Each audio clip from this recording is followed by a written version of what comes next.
नमस्कार दोस्तों, awareness study centre YouTube channel में आप सभी का स्वागत है। आशा करता हूं कि आप सभी स्वस्थ होंगे। तो दोस्तों, आज का टॉपिक रहेगा टेंस। तो चलिए आज टेंस के ऊपर चर्चा करेंगे।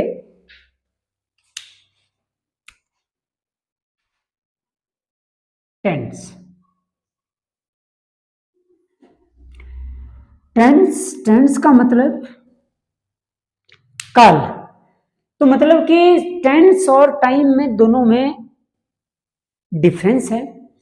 तो कुछ लोगों का मानना है कि टेंस ही टाइम है। नहीं, ये गलत बात है। तो जो टाइम है वो नेचुरल कॉन्सेप्ट है और जो टेंस है वो मैन मेड है।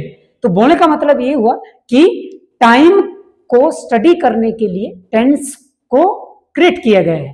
तो शुरू करते हैं tense. How many kinds of tense? There are 3 kinds of tense. मुख्य रूप से हमारे 3 प्रकार के टेंस होते हैं। First, past tense. Second,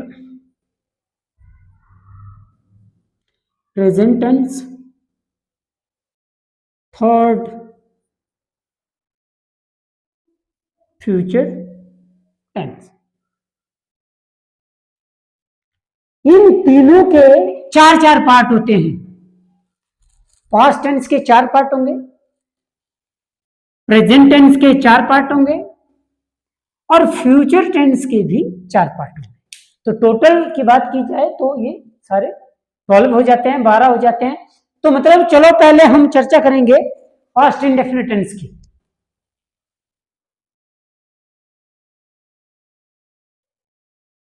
past indefinite tense. Past indefinite tense की सबसे पहले हम क्या करेंगे, पहचान के बारे में डिस्कस करेंगे। तो पास्ट टेंस की पहचान क्या? पास्ट इंडेफिनिट टेंस की पहचान, जिस वाक्य के अंत में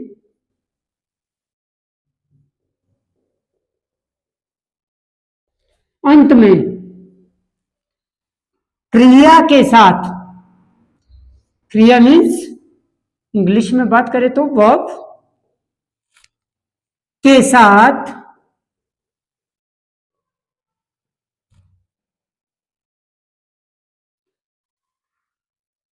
आ ई ए की आवाज आए, की आवाज आए या ता था, ती थी, ते थे इत्यादि आए, उसे हम पास्ट इंडेफिनिट टेंस कहते हैं। ठीक है। तो मतलब कि पहचान जो हिंदी का जो वाक्य होगा उसमें तो क्या लिखा है, जिस वाक्य के अंत में, मतलब कि हिंदी का जो भी सेंटेंस होगा उसके लास्ट में जाके आपको क्या मिलेगी, पहचान मिलेगी, आइडेंटिफिकेशन मिलेगी। और उस आइडेंटिफिकेशन के साथ ही मिलेगी आपको क्या मिलेगा, ये क्रिया मिलेगी। क्रिया मतलब वर्ब मिलेगी। तो मतलब आइडेंटिफिकेशन और जो वर्ब होगी वो हमेशा इकट्ठे होती है, वो इकट्ठे ही होगी, वो कभी अलग नहीं होती है। ठीक है। तो चलिए अब आगे चर्चा करते हैं। तो पास्ट इंडेफिनिट टेंस की पहचान क्या है, जिस वाक्य के अंत में क्रिया के साथ आ ई ए की आवाज आए या फिर ता था ती थी ते थे आए, उसे हम पास्ट इंडेफिनिट टेंस कहते हैं। ठीक है। तो पास्ट इंडेफिनिट टेंस के सिंपल सेंटेंस में, पास्ट इंडेफिनिट टेंस के सिंपल सेंटेंस में हेल्पिंग वर्ब नहीं लगती है। क्या नहीं होता है? पास्ट इंडेफिनिट टेंस के सिंपल सेंटेंस में हेल्पिंग वर्ब का यूज बिल्कुल भी नहीं किया जाता है। ठीक है। तो इसकी जगह हम क्या करेंगे, मेन वर्ब का यूज करेंगे। तो मेन वर्ब लगेगी हमारी यहाँ पे सेकंड, मेन वर्ब सेकंड का यूज किया जाएगा। तो पास्ट इंडेफिनिट टेंस के सिंपल सेंटेंस में हेल्पिंग वर्ब नहीं लगेगी, तो मेन वर्ब सेकंड का यूज किया जाता है। ठीक है। नेक्स्ट है हमारे पास नेगेटिव सेंटेंस।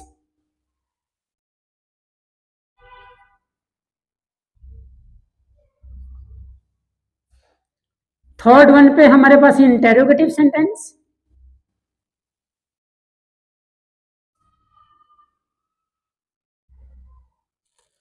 फोर्थ वन पे है हमारे पास negative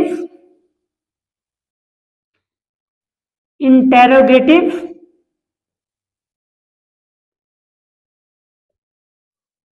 sentence. Negative sentence, interrogative sentence and negative interrogative sentence, इन तीनों में हेल्पिंग वर्ब लगेगी। कौन सी लगेगी? डिड विद ऑल सब्जेक्ट, सभी सब्जेक्ट के साथ, चाहे वो सिंगुलर नंबर हो चाहे प्लूरल नंबर हो, सभी के साथ हम हेल्पिंग वर्ब डिड का यूज करेंगे। क्लियर? तो यहां तक मैं आशा करता हूं कि आपको यहां तक समझ आ गया होगा, तो इसको आप राइट डाउन कर लो। तो यहां पे हमने पढ़ा नेगेटिव सेंटेंस है, इंटेरोगेटिव सेंटेंस है, नेगेटिव इंटेरोगेटिव सेंटेंस। इन तीनों सेंटेंस में हेल्पिंग वर्ब किसका यूज करते हैं? हम डिड का यूज करते हैं ना, ये हमने पढ़ लिया। तीनों में क्या लगेगी? हेल्पिंग वर्ब डिड लगेगी। जब हेल्पिंग वर्ब डिड लगेगी तो मेन वर्ब फर्स्ट का यूज करेंगे हम। किसका? फर्स्ट का यूज करेंगे।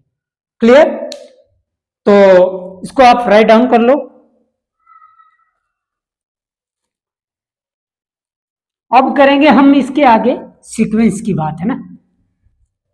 हिंदी से अंग्रेजी में कैसे अनुवाद करेंगे?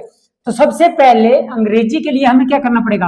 हमने चार सेंटेंस पढ़े सॉरी, हमने आज 4 सेंटेंस पढ़े। फर्स्ट सिंपल सेंटेंस, मतलब अफर्मेटिव सेंटेंस, ठीक है। तो सिंपल सेंटेंस में सबसे पहले हम क्या लेते हैं? सब्जेक्ट लेते हैं। उसके बाद हेल्पिंग वर्ब आएगी। हेल्पिंग वर्ब सिंपल सेंटेंस में, पास्ट इंडेफिनिट टेंस के सिंपल सेंटेंस में नहीं लगती है।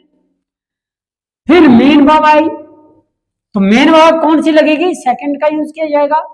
फिर उसके बाद ऑब्जेक्ट आएगा, ठीक है। सेकंड वन पे हमारे पास नेगेटिव सेंटेंस। नेगेटिव सेंटेंस में भी first of all we take subject, उसके बाद हम हेल्पिंग वर्ब का यूज करेंगे। परंतु नेगेटिव सेंटेंस में हेल्पिंग वर्ब कौन सी लगेगी? डिड। उसके बाद after that we take not, after that we take main verb first. जब हेल्पिंग वर्ब डिड लगेगी तो मेन वर्ब कौन सी लगेगी? फर्स्ट लगेगी। उसके बाद क्या आएगा? ऑब्जेक्ट आएगा, लास्ट में फुल स्टॉप। थर्ड वन पे है हमारे पास इंटेरोगेटिव सेंटेंस। इंटेरोगेटिव सेंटेंस में क्या आएगा? सबसे पहले जो ये हेल्पिंग वर्ब है इसको पहले लेंगे। सबसे पहले हम हेल्पिंग वर्ब लेंगे। हेल्पिंग वर्ब क्या है हमारे पास? डिड। उसके बाद जो सब्जेक्ट है उसको लिखेंगे, उसके बाद सब्जेक्ट आएगा। उसके बाद हमारे पास मेन वर्ब आएगी। मेन वर्ब कौन सी? जब हेल्पिंग वर्ब डिड लगी तो मेन वर्ब फर्स्ट यूज होगी। उसके बाद ऑब्जेक्ट आएगा और लास्ट में साइन ऑफ इंटेरोगेशन आएगा। फोर्थ वन पे नेगेटिव इंटेरोगेटिव सेंटेंस, यहां पे भी सबसे पहले हेल्पिंग वर्ब डिड का यूज करेंगे। उसके बाद सब्जेक्ट आएगा। उसके बाद हम नॉट का यूज करेंगे। उसके बाद हम मेन वर्ब फर्स्ट यूज करेंगे। उसके बाद ऑब्जेक्ट आएगा और at the end sign of interrogation. चलो यहां पे क्या है कि सबसे पहले हम सिंपल सेंटेंस, फिर नेगेटिव सेंटेंस, फिर इंटेरोगेटिव सेंटेंस, फिर नेगेटिव इंटेरोगेटिव सेंटेंस। एक बार दोबारा से मैं इसको रिव्यू करता हूं। तो सबसे पहले सिंपल सेंटेंस में सबसे पहले सब्जेक्ट का होना बहुत जरूरी है। उसके बाद हेल्पिंग वर्ब होनी चाहिए। हेल्पिंग वर्ब जैसे यहाँ पे पास्ट इंडेफिनिट टेंस के अफर्मेटिव सेंटेंस में, सिंपल सेंटेंस में हेल्पिंग वर्ब का यूज नहीं किया जाता, तो मैंने हेल्पिंग वर्ब का यूज नहीं किया है।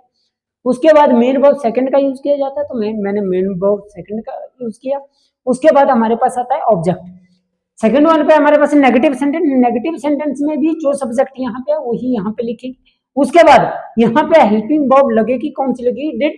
उसके बाद क्या लगेगा? नॉट। और नॉट के बाद क्या लगेगा? Main verb first. जब हेल्पिंग वर्ब डिड लगेगी तो मेन वर्ब फर्स्ट का यूज करेंगे। उसके बाद जो सब ऑब्जेक्ट यहाँ पे था वही ऑब्जेक्ट हमने यहाँ पे राइट डाउन करना है, ठीक है। थर्ड वन पे हमारे पास इंटेरोगेटिव सेंटेंस। इंटेरोगेटिव सेंटेंस में क्या करेंगे? जो हेल्पिंग वर्ब यहाँ पे थी उसको हम पहले ले आएंगे। सबसे पहले हेल्पिंग वर्ब को लिखेंगे, उसके बाद सब्जेक्ट को लिखेंगे, उसके बाद मेन वर्ब को लिखेंगे, उसके बाद ऑब्जेक्ट को, और लास्ट में जाके साइन ऑफ इंटेरोगेशन लगाएंगे, ठीक है। तो इसके बाद है नेगेटिव इंटेरोगेटिव सेंटेंस। इसमें भी हम सबसे पहले हेल्पिंग वर्ब लिखेंगे, उसके बाद सब्जेक्ट को लिखेंगे, उसके बाद नॉट को लिखेंगे, उसके बाद मेन वर्ब फर्स्ट को लिखेंगे, उसके बाद ऑब्जेक्ट और लास्ट में साइन ऑफ इंटरोगेशन लिखेंगे। तो आशा करता हूं कि यहां तक आपको समझ आ गया होगा। इसको आप राइट डाउन कर लो।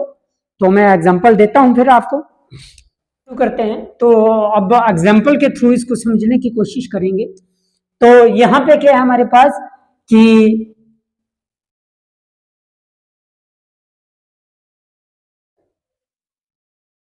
मैंने सोहन को पेन दिया। तो हमने पहचान क्या पढ़ी थी? मैंने बोला कि जिस वाक्य के अंत में क्रिया के साथ, तो जो हिंदी का जो वाक्य होगा उसके सबसे लास्ट में जाएंगे तो वहां पे आपको पहचान मिलेगी। तो यहाँ पे मैंने सोहन को पेन दिया, तो पहचान क्या थी? जिस वाक्य के अंत में क्रिया के साथ आ ई ए की आवाज आए या फिर ता था ती थी ते था, उसे हम पास्ट इंडेफिनिट टेंस कहेंगे। तो सबसे लास्ट में जाएंगे, यहाँ पे दिया, यहाँ पे आ की आवाज आ रही है, तो ये हमारी क्या होगी? पहचान होगी। ठीक है, मैंने सोहन को पेन दिया। दिया साउंड हम जब लंबा लेंगे तो दिया, आ की आवाज आ रही है, तो इट मींस ये सेंटेंस हमारा पास्ट इंडेफिनिट टेंस है। और इसके साथ ही बोला था मैंने, क्या होती है?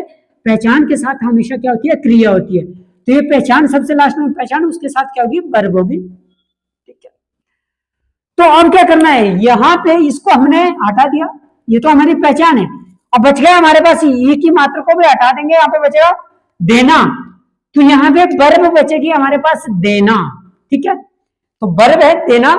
तो किसने दिया? अब वर्ब और पहचान से हम क्वेश्चन पुट करेंगे सब्जेक्ट को निकालने के लिए। किसने दिया? मैंने। जब यहां से रिप्लाई आएगा तो समझ लेना, अब हमारा क्या हो जाएगा? यहाँ पे सब्जेक्ट आ जाएगा। तो किसने दिया? मैंने। तो इसका मतलब देने वाला कौन है? मैं। तो मैंने क्या हो गया? सब्जेक्ट हो गया।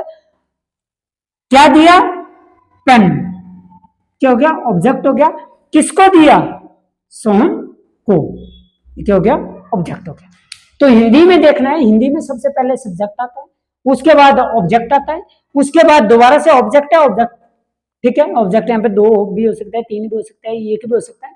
ठीक है, और उसके बाद वर्ब होगी, और वर्ब के साथ हमेशा सबसे लास्ट में पहचान होगी। ठीक है, अब इसको हिंदी में हम ट्रांसलेट करेंगे, सॉरी इंग्लिश में हम ट्रांसलेट करेंगे। तो सबसे पहले इस सेंटेंस को आइडेंटिफाई करना है कि ये सेंटेंस कौन सा है। सिंपल सेंटेंस है, सिंपल सेंटेंस है, तो इस रूल को फॉलो करेंगे। सबसे पहले सिंपल में क्या आता है? सब्जेक्ट आता है, उसके बाद हेल्पिंग वर्ब, उसके बाद हमें चाहिए मेन वर्ब, उसके बाद चाहिए हमें ऑब्जेक्ट, और लास्ट में फुल स्टॉप। सबसे पहले सब्जेक्ट। सब्जेक्ट क्या है हमारे पास? यहाँ पे मैंने। मैंने को इंग्लिश में क्या बोलते हैं? आई।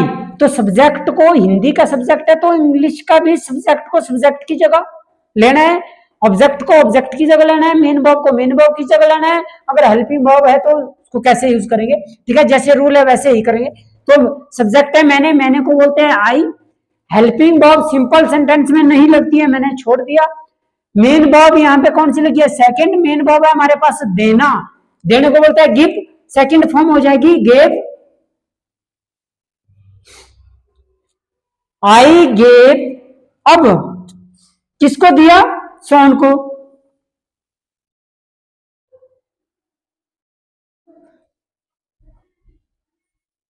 I gave Sohan. अब ये ऑब्जेक्ट भी ले लिया हमने। ठीक है, ऑब्जेक्ट को ऑब्जेक्ट की जगह वर्ब ले ली ना। वर्ब हमने कौन सी ले ली? देना। Second form give gave, second form. इसके बाद है हमारे पास ऑब्जेक्ट। ऑब्जेक्ट हमारे पास क्या है? 2 है, एक है सोहन, दूसरा है पेन। तो सोहन को हमने पहले लिया, सोहन। I gave Sohan. अब क्या बचा? एक ऑब्जेक्ट और बचा। दूसरा ऑब्जेक्ट यहाँ पे लिखेंगे पेन। पेन मतलब एक ही दिया, पेन और पेन। ठीक है, आई गेव सोहन और पेन। ठीक है, और दूसरे तरीके से भी करेंगे तो कर सकते हैं, I gave a pen to Sohan, ऐसा भी लिख सकते हैं। तो आशा करता हूं कि ये आपको समझ आ गया होगा। तो इसको आप राइट डाउन कर लो। तो चलो, अब सेकंड है हमारे पास नेगेटिव सेंटेंस। तो नेगेटिव सेंटेंस में भी हमारे पास सीक्वेंस क्या आएगी? सबसे पहले सब्जेक्ट आएगा, उसके बाद हेल्पिंग वर्ब आती है, उसके बाद नॉट आएगा, उसके बाद मेन वर्ब आएगी, कौन सी लगेगी? फर्स्ट। उसके बाद ऑब्जेक्ट आएगा। अब क्या करना है? सब्जेक्ट है हमारे पास मैंने। मैंने है जो हमने पहले लिखा था, मैंने। तो मैंने को बोलते हैं आई, सब्जेक्ट को वहीं पे लिखेंगे। उसके बाद नेगेटिव सेंटेंस है, नेगेटिव सेंटेंस में हेल्पिंग वर्ब डिड लगती है। उसके बाद नॉट है तो नॉट लिखेंगे। उसके बाद मेन वर्ब यहाँ पे जब हेल्पिंग वर्ब डिड लगेगी तो मेन वर्ब फर्स्ट करेंगे। तो गिव की सेकंड फॉर्म गिव थी तो यहाँ पे फर्स्ट हो जाएगी, क्या हो जाएगी, गिव। फिर उसके बाद ऑब्जेक्ट है, ऑब्जेक्ट है हमारे पास सोहन।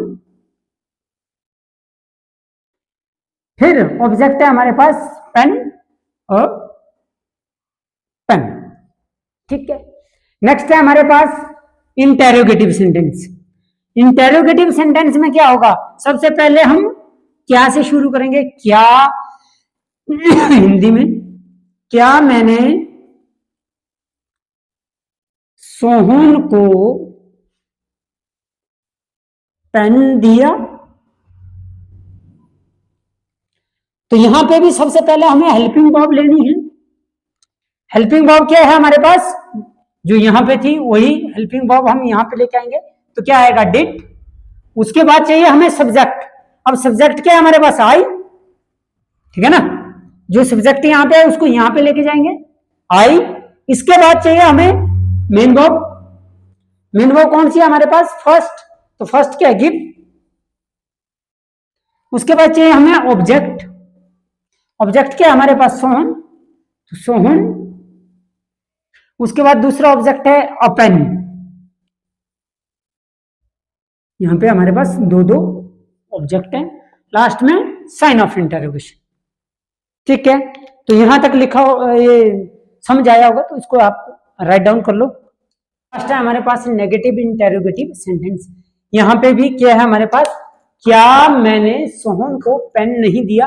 तो यहां पे भी सबसे पहले नेगेटिव इंटरोगेटिव सेंटेंस में इंग्लिश में जब हम ट्रांसलेट करेंगे तो सबसे पहले हेल्पिंग वर्ब चाहिए, उसके बाद सब्जेक्ट चाहिए, उसके बाद नॉट चाहिए हमें, उसके बाद मेन वर्ब चाहिए हमें, उसके बाद ऑब्जेक्ट चाहिए। तो ऑब्जेक्ट हमारे पास कितने हैं, दो हैं। लास्ट में साइन ऑफ इंटरोगेशन। तो यहां पे भी क्या चाहिए, हेल्पिंग वर्ब। तो हेल्पिंग वर्ब कौन सी लगती है हमारी, पास्ट इंडेफिनिट टेंस के नेगेटिव इंटरोगेटिव सेंटेंस में डिड। तो यहां पे हम डिड लिखेंगे, ठीक है। सेकंड वन पे हमारे पास सब्जेक्ट चाहिए, सब्जेक्ट है मैंने, मैंने को बोलते हैं आई। उसके बाद क्या चाहिए हमें, नॉट, क्योंकि नेगेटिव सेंटेंस है तो नॉट लगेगा। तो सबसे पहले हमने हेल्पिंग वर्ब ली, उसके बाद सब्जेक्ट लिया, उसके बाद नॉट लिया, उसके बाद main verb. Main verb first होती है। तो अब डिड, डिड हमारी एक तो हेल्पिंग वर्ब है, दूसरी हमारी ये फॉर्म भी है। डू की सेकंड फॉर्म डिड होती है और do did done third form हमारी डन होती है, ठीक है। तो इसका मतलब यहां पे डिड है, ये हमारी मेन वर्ब यूज ना होते हुए बल्कि ये हेल्पिंग वर्ब के रूप में यूज हो रही है। जब हेल्पिंग वर्ब डिड लगती है तो मेन वर्ब हमेशा फर्स्ट का यूज करते हैं। तो इसलिए यहाँ पे helping verb, sorry, main verb give का यूज किया गया, क्योंकि डिड हमारी हेल्पिंग वर्ब है। हेल्पिंग वर्ब डिड होगी तो मेन वर्ब हमेशा फर्स्ट का यूज किया जाएगा। तो यहाँ पे मेन वर्ब फर्स्ट लगाई हमने, गिव। इसके बाद है ऑब्जेक्ट हमारे पास सोहन और सेकंड ऑब्जेक्ट है हमारे पास अ पेन। तो दोस्तों आशा करता हूं कि यहां तक जो मैंने पढ़ाया हुआ आपको समझ आ गया होगा। तो अब इसको आप राइट डाउन कर लो, उसके बाद फिर आगे चर्चा करेंगे। तो आशा करता हूं दोस्तों जो आज हमने डिस्कस किया वो आपको समझ आ गया होगा। तो इसी के साथ में आज का सेशन यहीं पे संपन्न करता हूं। तो आपके लिए मैं एक क्वेश्चन सॉल्व करने के लिए दे रहा हूं, इसको आपने कमेंट बॉक्स में जाके इसका रिप्लाई करना, और कल हम इसी के अगले पार्ट के साथ पुनः आपसे भेंट होगी। तब तक के लिए मुझे इजाजत दीजिए, नमस्कार।